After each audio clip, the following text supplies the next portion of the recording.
कभी कभी जो दिखता है वो शायद होता नहीं और जो होता है वो शायद दिखता नहीं है। आज की कहानी में भी कुछ ऐसा ही हो जाता है कि एक पति ने अपनी पत्नी के साथ वो गेम खेला जो कि पुलिस और दोनों परिवार परेशान हो जाते हैं उस सच को सुलझाने के लिए। दरअसल एक लड़के की जब शादी की जाती है उसके माता पिता उसकी उम्र को लेकर बोलते हैं कि अब तुम्हारी शादी हो जानी चाहिए। लेकिन तभी उस लड़के ने अपने माता पिता को बताया कि मैं यहाँ नहीं, मैं दूसरे शहर में रहना चाहता हूँ जहाँ पर मेरी इच्छा है। लेकिन उनके माता पिता ये सोचते हैं कि यहाँ पर रहकर जो मेरा कारोबार है उसमें और बढ़ाए और ये उसमें काम करे, उसमें प्रोन्नति हो। लेकिन उस लड़के की एक रट थी, एक लगन थी कि वो दूसरे शहर में रहकर जाकर रहेगा। लेकिन यहाँ पर जो उनके माता पिता होते हैं वो सोचते हैं कि इसकी शादी करवा देंगे तो शायद ये यहीं पर रह जाएगा। लेकिन जब उसकी शादी होती है उस किसी लड़की के साथ तो वो लड़की बेहद खूबसूरत थी, लेकिन समझदार भी थी वो, और वो ये समझ रही थी कि हमारा पति है और ये हमारे सास ससुर हैं। उसने इस बात को लेकर अपने पति की बात को माना और उस पति ने उस पत्नी के साथ इतना बड़ा गेम खेला कि अंत में आकर उसके साथ बहुत लंबा गेम हो जाता है। जो कि वो पत्नी थी आज बिना पति के रहकर, और उसका पति जो होता है वो जेल में चला जाता है। क्यों? कि उसने अपनी पत्नी के साथ ऐसा गेम जो खेला था। कौन था वो लड़का और कौन थी वो लड़की वो जानेंगे इस कहानी में, इस वीडियो में। तो आप इस कहानी में अंत तक जरूर बने रहिएगा और घटना को बारी बारी समझने की कोशिश करते हैं, और आशा करते हैं कि आप अपनी फैमिली, अपने परिजनों के साथ बेहद खुश होंगे, मस्त होंगे।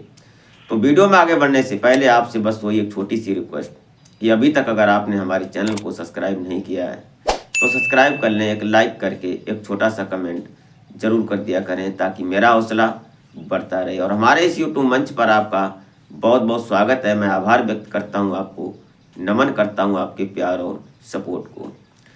तो नमस्कार, आदाब, सत श्री अकाल। मैं अजय कोहली।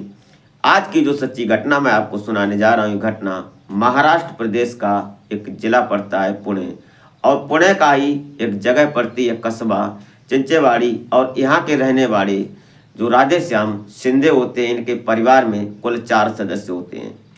राधेश्याम के अलावा इनकी पत्नी और इनके 2 बच्चे। इनमें बड़ा बेटा होता है जिसका नाम अरविंद शिंदे होता है, और उनकी एक बेटी होती है।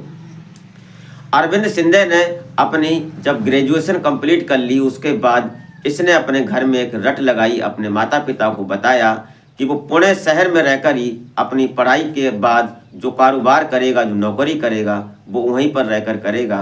वो चिंचेवाड़ी में अच्छा नहीं लगता है उसको, इसलिए वो वहाँ पर रहेगा। लेकिन इधर जो राधेश्याम होते हैं इनका कारोबार ये था कि वो किराने की एक दुकान चलाते थे और कुछ होलसेल का भी उनका सिस्टम था, इसलिए उस दुकान से उनको अच्छी आमदनी हो जाती थी और परिवार एक संपन्न परिवार था, मध्यम वर्गीय परिवार था। लेकिन जो लड़का होता है अरविंद शिंदे, ये कहीं ना कहीं इस बात को मानता नहीं है। तभी कुछ समय गुजरता है और अरविंद शिंदे ने अपनी पत्नी के साथ मिलकर राधेश्याम शिंदे ने अपनी पत्नी के साथ मिलकर एक प्लान बनाया कि इसकी शादी करवा देते हैं, और शादी जब हो जाएगी तो शायद ये अपने घर पर ही रहने लगेगा और फिर इसकी जो हमारी दुकान है, जो कारोबार है, इसमें ये हाथ बटाएगा। उन्होंने प्लान बनाया और इधर उधर रिश्तेदारों से कहा तो पता चलता है कि पिंपली चिंचोड़ा में एक रिश्ता मिलता है। यहाँ के रहने वाले निशिकांत खेड़कर, इनकी बेटी होती है पूजा खेड़कर, और पूजा खेड़कर से जब इनकी शादी की बात चलती है तो पूजा खेड़कर जो होती है वो देखने सुनने में बेहद खूबसूरत थी और समझदार और सुशील लड़की थी। जब उसकी बात चलती है तो उसके बाद दोनों परिवार मिलते हैं और दोनों परिवारों की रजामंदी होती है। कुछ समय आगे गुजरता है, उसके बाद लगभग 2 महीने के बीच अंतराल में दोनों की शादी तय हो जाती है। और जो शादियों में प्रोग्राम चलते हैं विधि विधान के हिसाब से सब चलने लगता है। तभी पूजा खेड़कर और इधर जो अरविंद शिंदे होता है, इन दोनों की आपस में बातें भी होती हैं, एक दूसरे से प्यार भरी बात भी करते हैं। समय समय पर ये मिल भी लिया करते थे, लेकिन पति पत्नी होने वाले थे, लेकिन अभी वो पति पत्नी हुए नहीं थे। दोनों में अच्छा प्यार चलता है और आगे ये मजबूती वाली बात बन जाती है। ये समय चलता रहता है। समय आने पर अरविंद शिंदे और पूजा खेड़कर की शादी हो जाती है, और शादी होने के बाद जब पहली रात होती है सुहाग रात की, तो अरविंद शिंदे अपनी पत्नी पूजा खेड़कर को बताता है कि ऐसा करो कि हम दोनों लोग प्लान करते हैं, हमें यहाँ चिंचेवाड़ी में नहीं रहना है, हमें पुणे में रहना है और हम दोनों लोग वहीं पर रहेंगे, वहीं सेटल हो जाएंगे, लेकिन हम दोनों लोग मिलकर एक प्लान बनाते हैं। वो प्लान इन्होंने ये बनाया कि जो पूरा पूजा खेड़कर होती है उसको इन्होंने बताया कि ऐसा करो कि आज से रात को तुम चीखना 12-1 बजे के बाद और ज़ोर से चिल्लाना, और जब घर वाले पूछेंगे तो बता देना, तुम बताना मत कुछ, मैं ही बताऊंगा सारी बात। ये प्लान बना देते हैं। उसके बाद पहली रात होती है, तो पहली रात जब पूरा पूजा खेड़कर जो होती है वो ज़ोरों से चीखती है, चिल्लाती है, कराती है, लेकिन इधर जो राधे श्याम और राधे श्याम की पत्नी और उनकी बेटी जो होती है घर में, ये सभी लोग ये सोचते हैं कि इनको शर्म नहीं आती, कैसे हैं ये, क्या कर रहे हैं रात में, और ये सब सोच रहे थे। लेकिन जब सुबह होता है तो उन्होंने सोचा कि चलो अगले दिन देखेंगे, अगले दिन बोलेंगे, क्योंकि अभी नई शादी हुई है दोनों की। हो सकता है कि जो भी है वो आप समझ सकते हैं इस बात को, इसलिए उन्होंने कुछ कहा नहीं। ऐसे करके 3 दिन गुजर जाते हैं।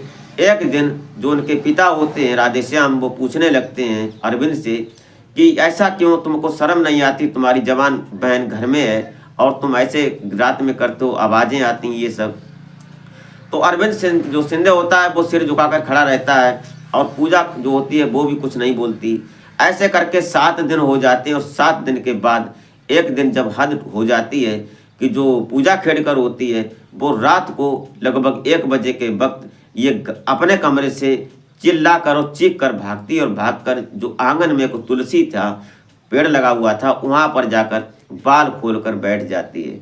ये जब नज़रिया सब लोग देखते हैं उस घर में, तो अरविंद शिंदे को पूछा जाता है कि ये सब क्या है। तो अरविंद बोलता है कि तुम ही लोग हमसे पूछ रहे थे कि ये रात में क्यों चीखते हो, ये सब हमसे पूछते थे, इसलिए ये देखो ये सब प्रोग्राम है।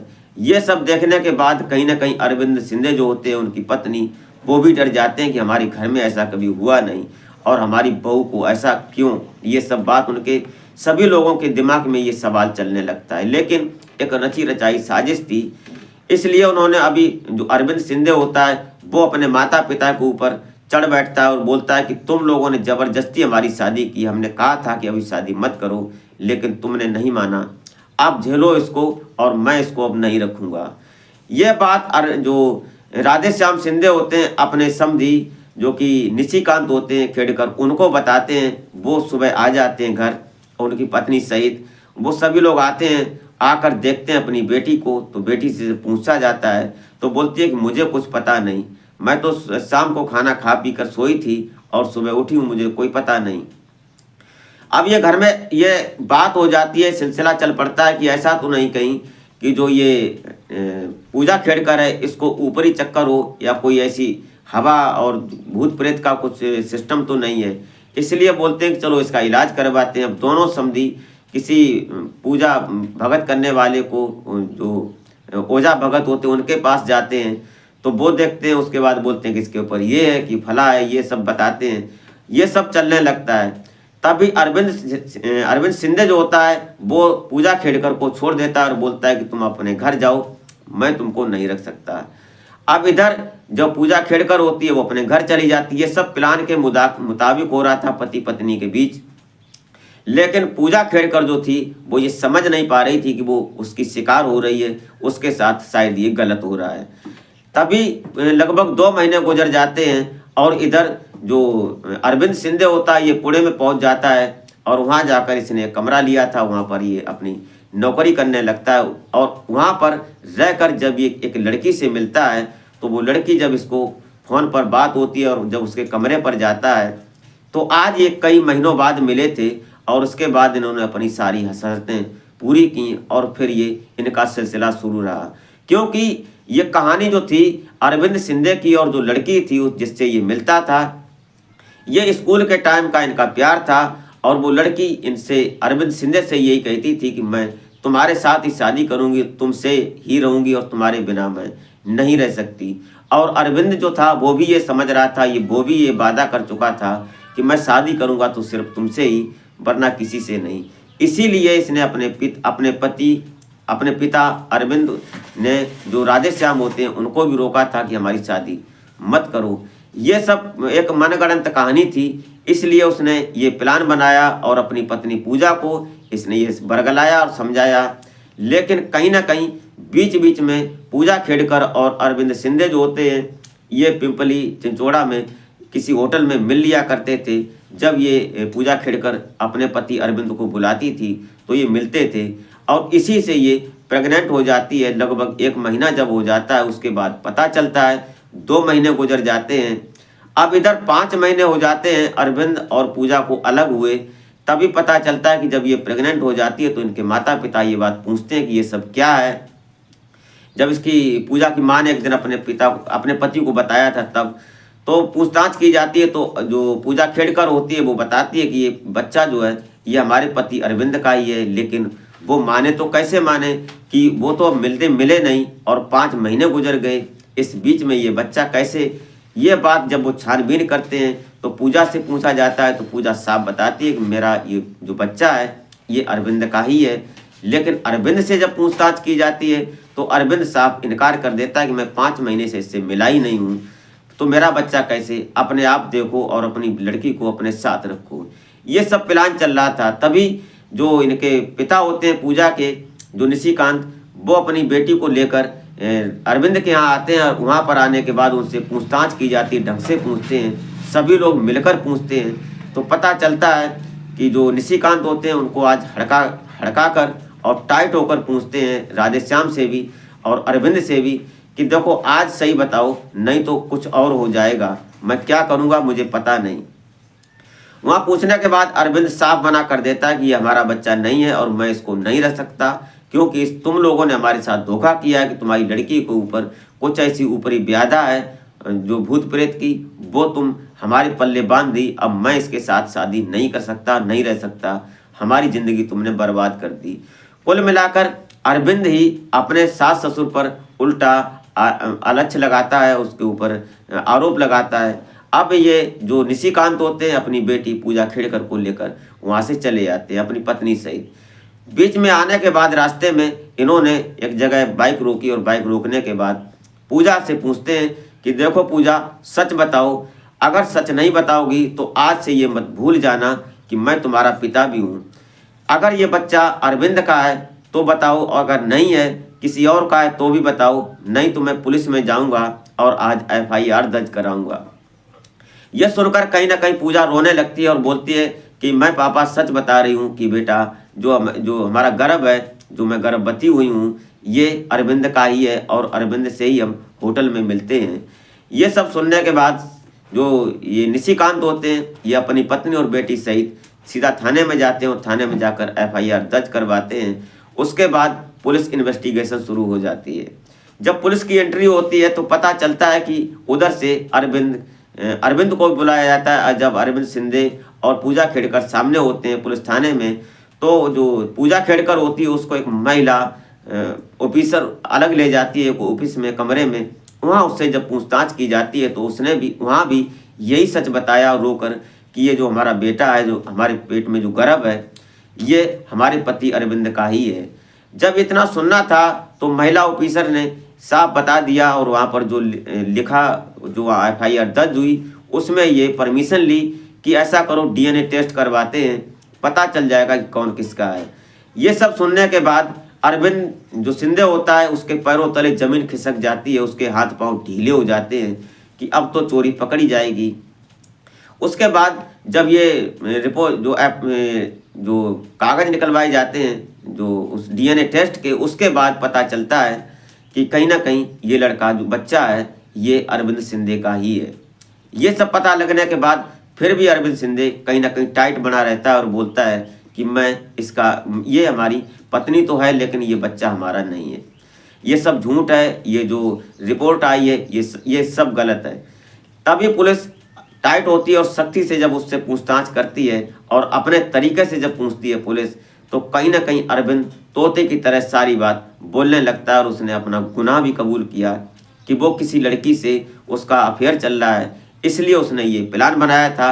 और फिर आज पूजा खेड़कर ने पुलिस के सामने जो प्लान अरविंद ने पहली रात सुहागरात वाली रात को बताया था वो सारी बातें वहाँ पर बताई। फिर पुलिस ने और उसके ऊपर जो चार्जशीट बनती थी उसको लेकर पूरा जो बनने के बाद पुलिस अपनी कस्टडी में लेती है और उसको माननीय कोर्ट के समक्ष पेश कर दिया जाता है। उसके बाद जो संबंधित धाराएं बनती थीं उन धाराओं के तहत अरविंद शिंदे को पुलिस ने जेल भेज दिया। और इधर जो थे, जो पूजा खेड़कर होती है, इनके ससुर राधेश्याम जो होते हैं, राधेश्याम अपनी जो बहू होती है पूजा खेड़कर उसको अपनाते हैं और उन्होंने साफ कह दिया कि आज से हम अपने बेटे अरविंद की पक्ष में बिल्कुल नहीं है, हमारी बहू सही है और मैं अपनी बहू को अपने घर पर रखेंगे और ये हमारा जो पोता होगा ये हमारा होगा। ये सब मिलकर जो राधेश्याम होते हैं, राधेश्याम की पत्नी और उनकी जो बेटी थी, और इधर निशिकांत की पत्नी, सभी लोग एक हो जाते हैं और पूजा खेड़कर अरविंद शिंदे के घर उनकी बहू बनकर रहने लगती है। लेकिन जो उसका पति अरविंद शिंदे होता है वो फिलहाल जेल में है। अब आगे क्या होता है ये पुलिस में और जो इसके केस में क्या आएगा ये तो शायद समय के गर्भ में छुपा है, आने वाले टाइम में पता चलेगा। दोस्तों ये रही कहानी। आप इस कहानी और घटना को सुनने के बाद क्या सोचते हैं अपनी राय कमेंट बॉक्स में ज़रूर बताएं। और अभी तक अगर आपने हमारे चैनल को सब्सक्राइब नहीं किया है तो सब्सक्राइब जरूर कर लें। अगर वीडियो अच्छी लगी हो तो एक लाइक और कमेंट जरूर कर दिया करें। तो मिलते हैं फिर नेक्स्ट वीडियो में, तब तक के लिए जय हिंद।